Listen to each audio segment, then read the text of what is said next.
Pigskin Frenzy on this wonderful Thursday afternoon. Thank you for joining us. I'm Joel Norris, and whether you're watching on YouTube, listening on Spotify, or listening on Podbean, a big thank you for taking some time out of your Thursday to just sit back, watch, and listen to some NFL coverage presented by me. Now, if you're watching on YouTube, please subscribe to the channel, leave a like on the episode, and leave a comment down below. Spotify, if you're listening on there, share around with others and follow on there as well. Podbean, same thing. If you're listening on there, share around with others and follow on there as well. We have X, formerly known as Twitter, Facebook, and Instagram. So on X, all you got to do is type in @Pigskin_Frenzy, all lowercase. Just type that bad boy on the search engine. You'll find it. Follow like the page there. You'll get episode updates as well as news and highlights and notifications from across college and NFL football. Facebook, all you got to do is type in Pigskin Frenzy, follow like the page there. You'll get episode updates as well as all things up to date for Pigskin Frenzy. And Instagram, all you got to do is type in @Pigskin Frenzy, follow the page there. You'll get episode updates as well as trivia questions. Go and answer those. Today's trivia question is posted on Instagram now, and you'll get all things up to date for Pigskin Frenzy. Okay, NFL day today. We're entering the last week of training camp, and in 3 weeks, ladies and gentlemen, in 3 weeks, it is the opening kickoff for the NFL regular season, starting with Detroit Lions and Kansas City Chiefs. I'm so excited. It's going to be a good kickoff, interesting game there to kick off the season. I'm excited, and partially why I was excited and, getting ready for the NFL was I was in Kansas City, Missouri yesterday for the Chiefs training camp. They're wrapping up their training camp as well as everybody else in the NFL. We're going to dive deep into what I experienced at the Kansas City Chiefs training camp. We're also going to talk about some two big running back signings. You probably already heard about it. I already posted it on social media, posted it on X, so go and follow my page on there as well. So we're going to talk about that. We're going to dive deep into, if they're a fit and if they're not a fit. We're going to talk about that. Don't go anywhere. Don't tune out. Subscribe to the channel on YouTube. Follow and comment on each platform, YouTube, Podbean, Spotify. Share around with others on all platforms. Follow on X, follow on Instagram, and follow on Facebook for all things up to date for Pigskin Frenzy. Okay, before we get into the running back signings, let's talk about what I experienced at training camp for the Kansas City Chiefs. It was interesting, and I will say that I went to and if you're a resident in Kansas City, it's in St. Joseph, Missouri. Go out, 45-minute drive. Go out and have yourself a time.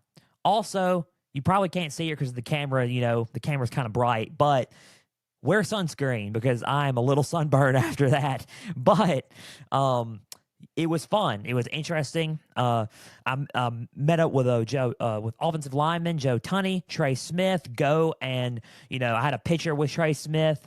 Go and see it on social media, on Facebook, Instagram. I will post that on Twitter later as well. So 3 offensive linemen, Trey Smith, guard, Joe Smith, guard, and Mike Calendino, offensive lineman for the Kansas City Chiefs. All solid, pass protectors for Patrick Mahomes and the Chiefs. So, interesting there.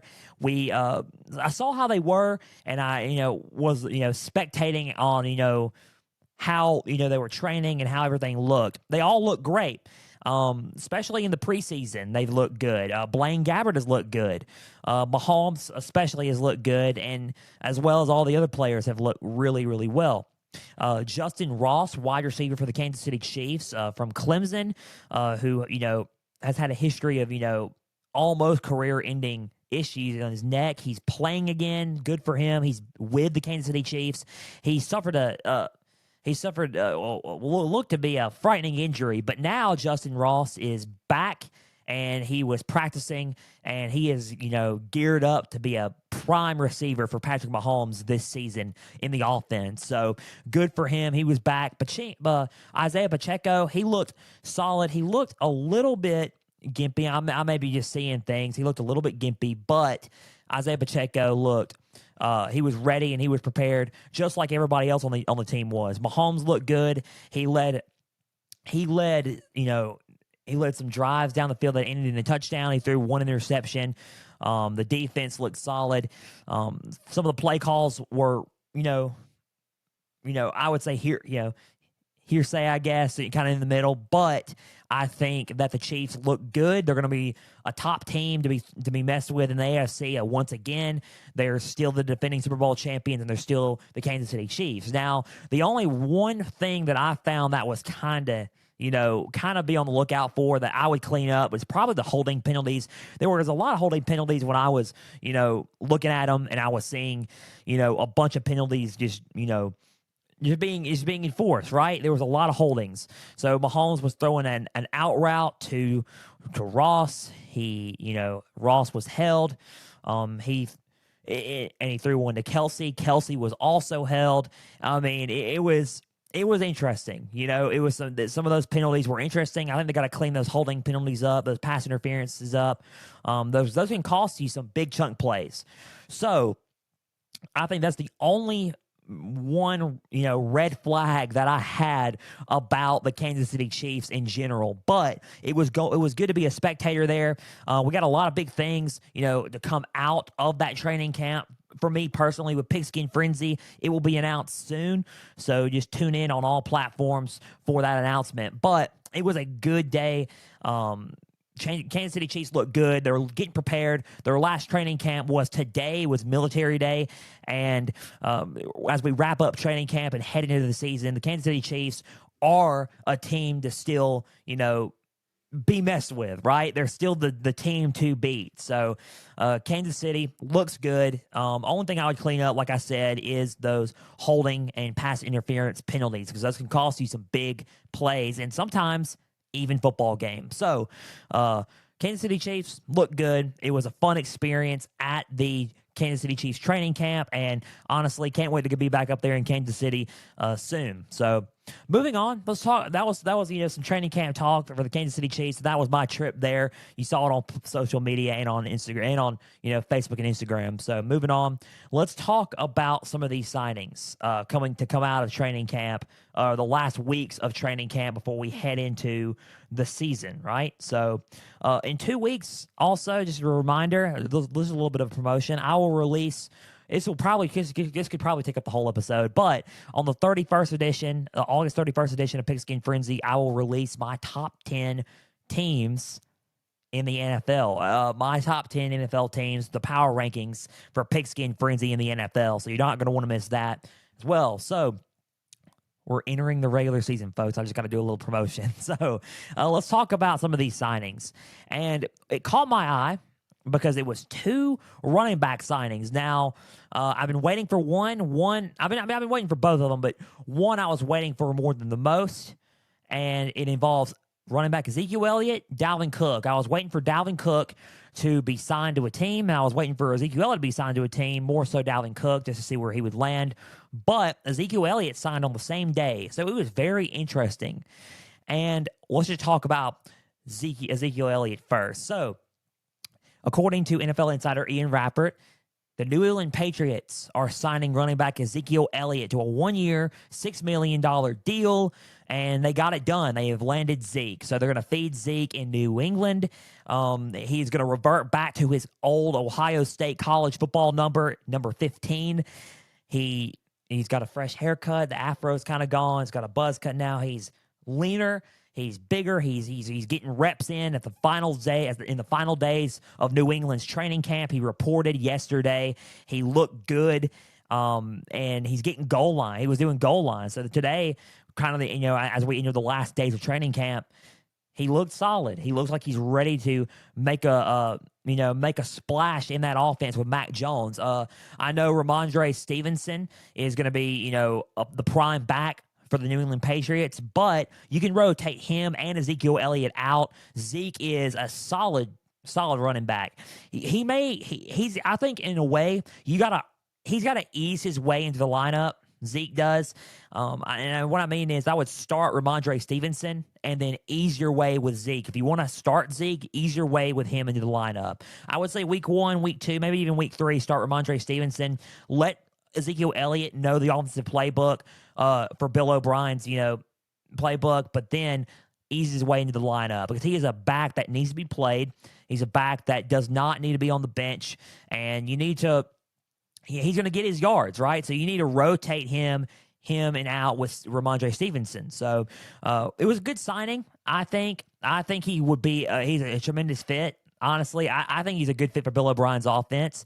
I know they're going to be leaning more towards the pass with Mac Jones and Devontae Parker, and obviously Mike Gesicki now, right? So they're going to lean a little bit more towards the passing game, but you got to have a balanced attack, and now you got two good backs in the backfield with Ramondre Stevenson and Ezekiel Elliott. So that Patriots offense is looking really good. They're looking talented. I think, like I said, you got Matt Jones, you got Ramondre Stevenson, Ezekiel Elliott, Devontae Parker, Mike Gesicki. And, while Matt Jones is the key to that offense, he's the one that holds is the glue that holds everything together. You got to have weapons. Ramondre Stevenson can be a threat on the ground as well as a little bit in the passing game. Ezekiel Elliott is more of a leaner back that will, who can bulldoze his way through the inside and even the outside. Ramondre Stevenson is a bigger back too, but I think Ezekiel Elliott, has got that leaner physique to bulldoze his way, to get some yardage. So I think it's a good signing. I like it. I think that the New England Patriots are going to be much improved this year. I like what I'm seeing for Bill O'Brien and Bill Belichick. They haven't had the best preseason when it comes to wins and losses, but let's just wait until the regular season. Preseason is just getting prepared for the regular season. It's like practice games, right? Even though they're televised, even though fans are going to those games, it's like a few weeks of spring. It's like spring games in college. It's seeing what your team could potentially look like in the season. But Jamar Chase, give Jamar Chase an example. When his rookie season happened, he was dropping all sorts of footballs. Jamar Chase has quickly become at least one of the most elite receivers in the NFL. So it's one of those things where, they could be one of the best teams. They could clinch the number 1 seed for all we know, but they could also not do good. They can also, go backwards. So who knows? Who knows what happens with the New England Patriots? But I like the New England Patriots, and I think that they're going to have a really much improved season. I think that with the right offensive coordinator, and I've said this before, I've said it on previous episodes of Pigskin Frenzy, that with the right offensive coordinator, Mac Jones and that offense is going to be successful. Bill O'Brien could be that right coordinator. So, New England Patriots signed running back Ezekiel Elliott to a 1-year, $6 million deal, according to NFL insider Ian Rapper. Good deal, good signing. I think he's a fit, and I think he needs to ease his way into the playbook before he starts. But in my opinion, good fit and good signing there for New England Patriots and Bill Belichick. So, moving on to the other running back that was signed, Dalvin Cook has signed, and he has finally found a home. According to ESPN's NFL insider, Adam Schefter, the New York Jets are signing running back Dalvin Cook to a 1-year, $8.6 million deal. You've already seen this on X, but I'm going to give you, my rundown of it. Dalvin Cook, at first, and I said this a couple of episodes ago on Pigskin Frenzy, that Dalvin Cook was kind of iffy on, and not in a rush to find a new home yet. And it wasn't. He waited until about 3 weeks until the season kicks off until he finds a new home. So he wasn't in quite a rush. But there were rumors about him, taking his time with signing with the New York Jets, kind of feeling him out, seeing if he was feeling it or not. There were some rumors that he wasn't feeling it. Apparently, it wasn't true because now the New York Jets have landed running back Dalvin Cook. I was shocked, and I want to tell you this. I was shocked. What's so good about this is I just talked about Ezekiel Elliott. Now we're talking about Dalvin Cook. Two running backs that are well-known, are now in the same division. That's what's so interesting. They're in the same division now. The AFC East have landed two solid running backs. So the Jets, I honestly thought it was going to be another AFC East team in the Miami Dolphins. I've always thought that the Miami Dolphins were a fit for Dalvin Cook. I've always thought that. I've always thought it because, you know, he has a history of injuries, right? Dalvin Cook has a history of injuries but when he is on, he is on. And I think he can balance that running attack with the Miami Dolphins with, a solid quarterback with Tua and the weapons that they have with Jalen Waddle and Tyreek Hill, right? So I was thinking, okay, it'd be a good fit. It'd take a little bit of pressure off of Dalvin Cook, right? And now, he can, get some touches, but also it'd be more of a balanced attack rather than, running Dalvin Cook majority of the time. So I was thinking that the Dolphins were a fit, but then I looked at the Jets and I was thinking, you know what? It could be a fit because you got two solid running backs you can rotate in. You got Breece Hall and Dalvin Cook. Who's going to start? I could see Dalvin Cook starting over Breece Hall, but Breece Hall can come in and y'all can rotate both of those backs out, rotate in and out. And you also have future Hall of Famer and, four-time MVP Aaron Rodgers in New York now. So he's going to be, throwing to Garrett Wilson. And that connection, by the way, in training camp, folks, so someone give you an update, that connection is going to be something you better watch out for. Garrett Wilson and Aaron Rodgers, that duo, they're not playing around. They have chemistry. They look good. And that's a duo that you need to be feared in the AFC East and in the AFC and for the rest of the NFL in general. But with Dalvin Cook, you can rotate him and Breece Hall out. You also got Aaron Rodgers throwing to Garrett Wilson, to Randall Cobb, to Corey Davis, to Alan Lazard, and to Mecole Hardman now. So you got a list of receivers. You also got tight end CJ Umazama, who came over from the Bengals a couple of years back. So you got a tight end who blocks and catches. You got a load of receivers led by this past year's Rookie of the Year in Garrett Wilson. You also got two running backs in Breece Hall and Dalvin Cook. And you can rotate, and for Dalvin Cook, you can rotate them and out. So you have a rotating back, so you can put in Breece Hall for Dalvin Cook to get some rest and not get hurt as much. And you have a quarterback with Aaron Rodgers who has a list of options to throw to. So that passing attack is going to be going. Before I get to the Jets in a minute as a whole, Dalvin Cook, he may get less touches. But it will keep him healthy, and he will get enough in to be a contributor to that offense. So good. And that's why I started thinking this is indeed a good signing and a good fit for Dalvin Cook in the long run. So I thought the Dolphins were going to be a good fit, and I still think the Dolphins could have been a good fit. But I think I can see the Jets being a good fit. So now let's just talk about this, and this is another conversation. Dalvin Cook with the Jets. And before I conclude today's episode of Pigskin Frenzy, let's just look at the Jets as a whole. As a whole, they are something to be feared. That offense looks stacked. It looks loaded.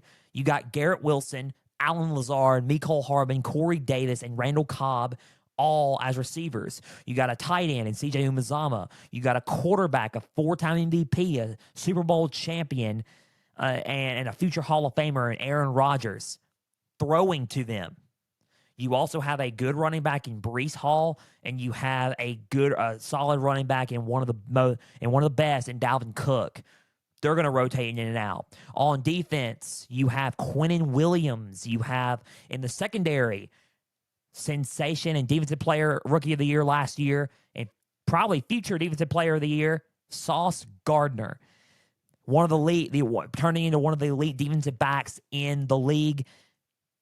That defense looks solid. That offense looks stacked. The Jets are most likely going to be a problem in the AFC East. If I can see any team that could potentially unseat the Buffalo Bills in that division, it's the New York Jets currently.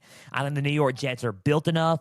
They look stacked on, with talent, and they look like they could potentially make a run at the playoffs this year. I'm not saying they're going to win a Super Bowl. I'm not saying they're going to beat the Jets. I'm not saying they're going to even beat the Bills, but they look solid enough to make a run.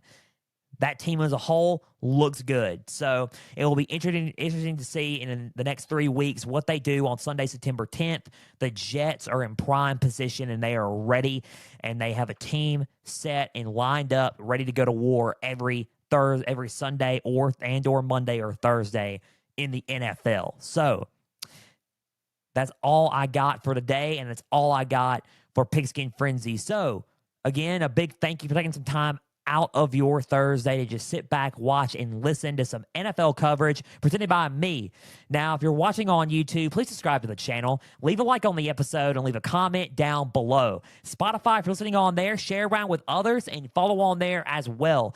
Podbean, same thing. If you're listening on there, share around with others and follow on there as well. We have X, Instagram, and Facebook. So X, all you got to do is type in @pigskin_frenzy, all lowercase. Just type it in on the search engine. You'll find it. Follow and like the page there. You'll get episode updates as well as news and highlights from across college and NFL football.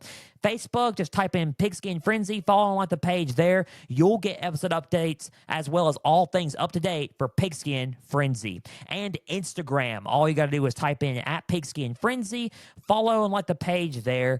You'll get episode updates as well as trivia questions on your stories. Go and answer those. There's a bio about me on there. You can also read that, and you'll get all things up to date for Pigskin Frenzy. Again, a big thank you for taking some time out of your Thursday to just sit back, watch, and listen to some NFL coverage. Tuesday, we will conclude we'll have our part 2 of our Q&A, and we will conclude that Tuesday. So I had some leftover questions, where a lot of questions come in. Part 2 of the Q&A session for college football will be Tuesday. So we'll conclude the Q&A then.